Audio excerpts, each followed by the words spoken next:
Sir पे हाथ रख तेरा। नमो नमो शंकर भोलेनाथ शंकर जय त्रिलोकनाथ शंभो हे शिवा।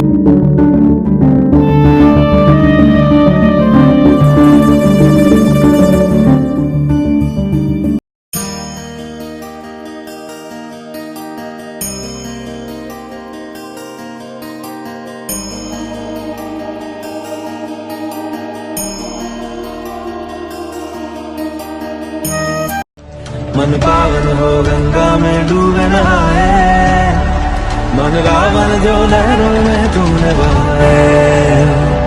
हर हर गंगे हर हर गंगे हर हर गंगे गंगे हर हर।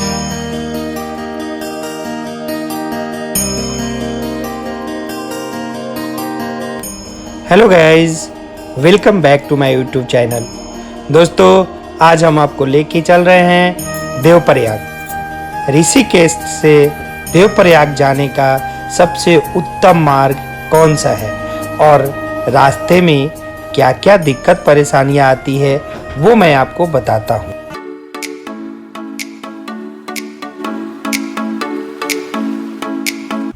दोस्तों, तो अब हमारा सफ़र शुरू हो चुका है ऋषिकेश से देवप्रयाग का, और आपको मैं दिखाता हूँ कि यहाँ की क्या खूबसूरती है। जो देवप्रयाग का रास्ता है यहाँ तो बहुत बढ़िया है, लेकिन एरिया बहुत खतरनाक है। इधर में स्लाइडिंग होती रहती है और बहुत सावधानी से चलाना होता है गाड़ी। अभी तो खैर कोई दिक्कत नहीं है, बरसात के मौसम में थोड़ी बहुत परेशानी होती है, बट रोड बहुत बढ़िया है, रास्ता बहुत बढ़िया है। सावधानी से चलाइए और ड्राइवर एक्सपर्ट होना चाहिए, जिसको नॉलेज हो पहाड़ियों का, वही गाड़ी चलाए।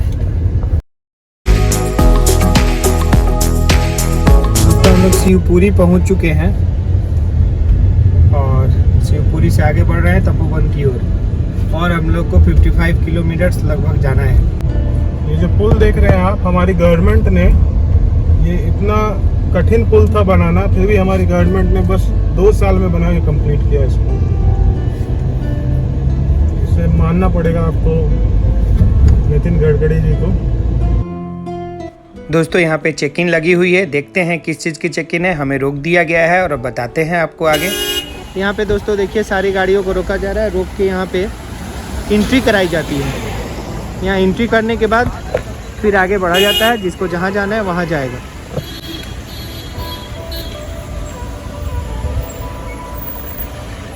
तो हम लोग एंट्री करा चुके हैं और आगे बढ़ रहे हैं। फिलहाल हम एंट्री करा चुके हैं, हम आगे बढ़ रहे हैं और अब सोच रहे हैं कुछ चाय पानी पी लिया जाए। जब गाड़ी इतने देर रुकी है तो चाय पानी पीने का तो बनता है।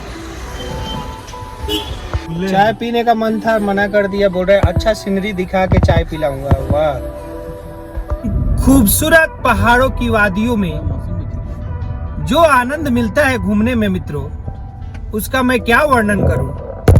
वर्णन यही है कि एक बार आके आप घूम के आके देखिए। बड़ा ही विचित्र समस्या है। खाने के बाद सबको चाय पीने का आदत था, और इधर मैनेजर साहब हमारा है कि बोलता है कि आगे चलो आगे चलो आगे चलो। कितना आगे ले जाओगे भैया?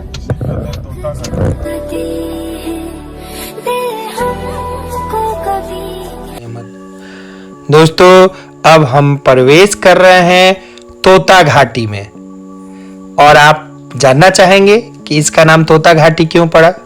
चलिए मैं एक कहानी आपको बताता हूं कि इस घाटी का नाम तोता घाटी क्यों पड़ा। दोस्तों, इस घाटी से गुजरना जितना रोमांचकारी है उतना ही कठिन इसको बनाना था, और वैसी ही जुड़ी हुई एक कहानी भी है इस घाटी से। चलिए मैं वो कहानी आपको बताता हूँ और आपको सुनाता हूँ, बहुत ही आनंद आएगा आपको। दोस्तों, ये बात 40 के दशक की है। इस घाटी में रोड का निर्माण करने के लिए दोस्तों कोई भी ठेकेदार काम करने को तैयार नहीं था। तोता सी रगड़ा टिहरी जिले के प्रतापनगर ब्लॉक की भदुरा पट्टी के रौनिया गांव के रहने वाले थे। तोता सी ने इस काम को करने का ठेका लिया, लेकिन दोस्तों ऐसा काम किया उन्होंने कि बहुत ही भारी नुकसान उठाना पड़ा उनको, और इस रोड का निर्माण करने में उन्होंने अपने पत्नी के गहने जेवरात, अपने जमीन जायदाद सारा कुछ बेचकर रोड के निर्माण में लगा दिया। और दोस्तों, रोड का निर्माण करने में सफल रहे। उसी टाइम से इस घाटी का नाम तोता घाटी पड़ गया। आज भी जब इसका चौड़ीकरण हो रहा था तो ठेकेदारों के पसीने छूट जा रहे थे इसमें रोड का निर्माण करने में। ये देखिए दोस्तों, पहाड़ों से पानी गिर रहा है, लोग नहा रहे हैं यहाँ रुक रुक के। दोस्तों, तो अब हम पहुंच चुके हैं देवप्रयाग और सामने में आप देख रहे हैं माँ गंगा का संगम स्थान। तो चलिए दोस्तों, हम आपको देवप्रयाग ले चलते हैं, माँ गंगा का संगम स्थान ले चलते हैं और आपको यहाँ की खूबसूरत चीज़ें और यहाँ के बारे में कुछ बताते हैं। देवप्रयाग भूमि श्री राम की, जहाँ है भारत का सबसे पवित्र संगम। हिमालय से निकलने वाली अमृत की 2 जलधारा जिससे उत्पन्न होती है माँ गंगा।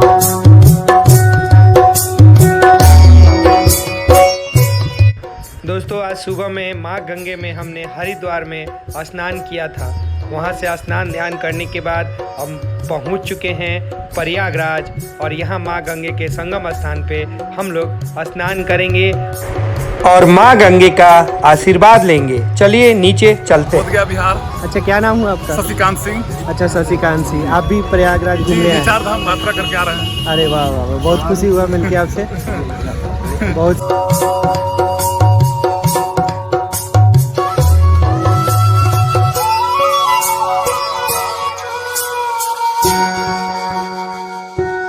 सेल्फी पॉइंट भी है ये।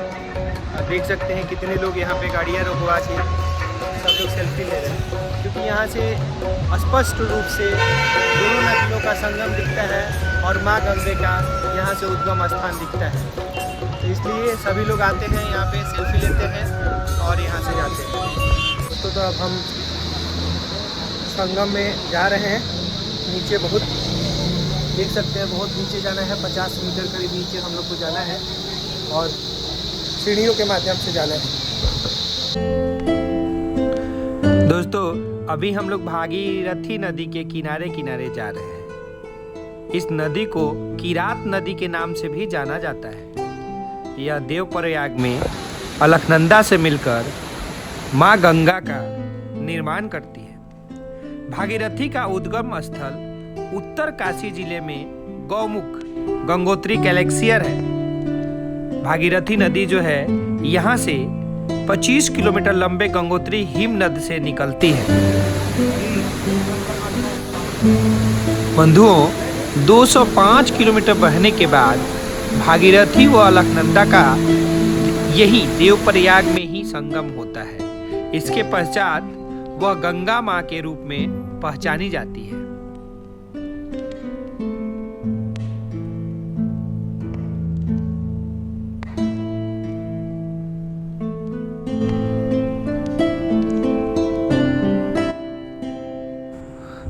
बस और कुछ ही दूर है दोस्तों, हम माँ गंगे के संगम पे पहुंचने वाले हैं। कुछ ही पलों का इंतजार है, बस कुछ ही क्षण बाद। सामने जो देख रहा है ऊपर से ही हम लोग अभी सीढ़ियाँ उतरते हुए और इस रास्ते से होके, जो येलो कलर का आपको घर दिख रहा है, उसी रास्ते से होके देखिए सीधे भागीरथी नदी के किनारे किनारे हम लोग यहाँ तक पहुँच। अब हम लोग संगम की ओर बढ़ रहे हैं और डब्बा भी ले लिए। इसमें पानी लेंगे हम लोग, जल लेंगे माँ गंगा का, जो कि शुद्ध रहता है हमेशा।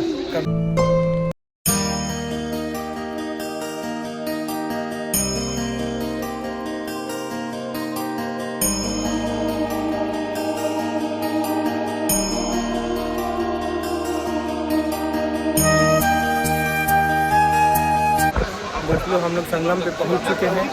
बहुत ही शीतल और मनोरम दृश्य है।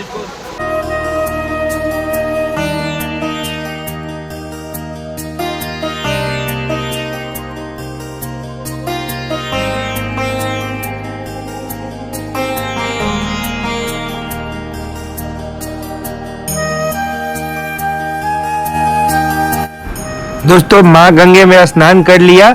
बहुत ही शीतल जल है माँ गंगे का। आप देख रहे हैं भागीरथी का जल उधर से आ रहा है और अलकनंदा का जल इधर से आ रहा है, और दोनों की शीतलता मिलके एक अद्भुत आनंद की अनुभूति देती है।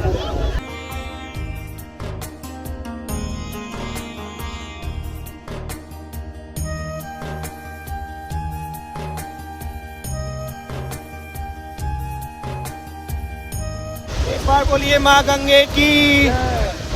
माँ गंगा में स्नान करके आज हम लोग तृप्त हुए।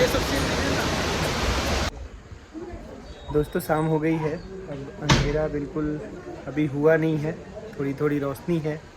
लेकिन एक चीज़ है दोस्तों, दिन में तो टेम्परेचर बहुत ज़्यादा था, बट अभी रात में जो शाम हुई है, शाम को टेम्परेचर नॉर्मल हो गया है। अब मतलब हमें गर्मी नहीं लग रही है और ना ही ठंडी लग रही है, एकदम नॉर्मल टेम्परेचर है।